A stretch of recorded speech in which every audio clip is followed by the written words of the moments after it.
quel est le problème de la France depuis plusieurs siècles? Vous avez entendu Chirac le dire.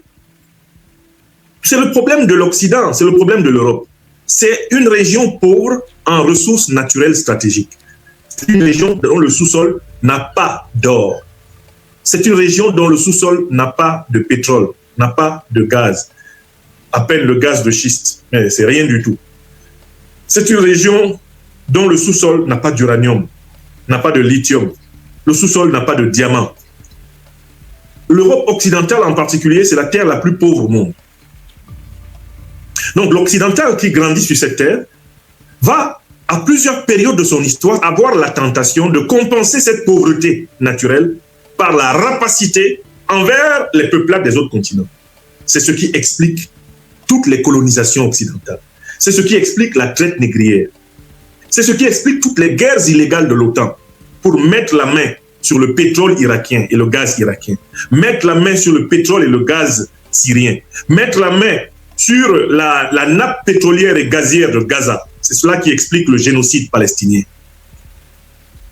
organisé par les sionistes soutenus par leurs alliés américains. C'est pour mettre la main sur les richesses du Mali, du Burkina Faso, du Niger. Chers amis, l'Europe est l'une des régions les plus riches du monde.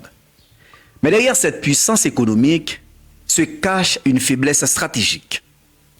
Elle ne possède pas toujours sur son propre territoire les ressources nécessaires pour faire fonctionner ses industries.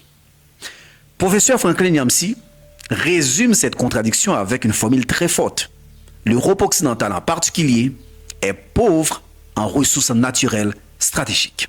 Écoutez, il ne s'agit pas évidemment de dire que l'Europe est pauvre en argent, en technologie ou en capacités industrielles. Le problème est ailleurs. Une grande partie de sa puissance dépend largement de ressources importées. Par exemple, pétrole, gaz, uranium, lithium et autres minerais critiques. En 2024, près de 57% des besoins énergétiques de l'Union européenne étaient couverts par des importations nettes.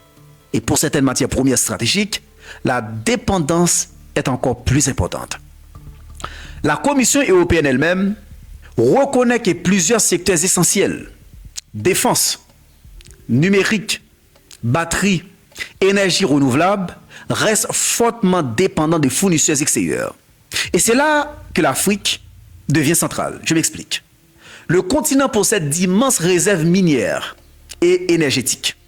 Mais le paradoxe est que ces ressources sont encore trop souvent exportées à l'état brut, puis transformées ailleurs avant de revenir sous forme de produits beaucoup plus chers. La véritable richesse ne réside donc pas seulement dans ce que l'on possède sur Terre, elle réside dans la capacité à transformer, industrialiser et contrôler la chaîne de valeur. Si l'Afrique maîtrise davantage cette transformation, alors le rapport de force pourrait profondément changer. Parce qu'au XXIe siècle, celui qui contrôle les ressources compte, mais celui qui contrôle leur transformation compte encore davantage. À bientôt pour une nouvelle chronique. N'oubliez pas de vous abonner. Merci.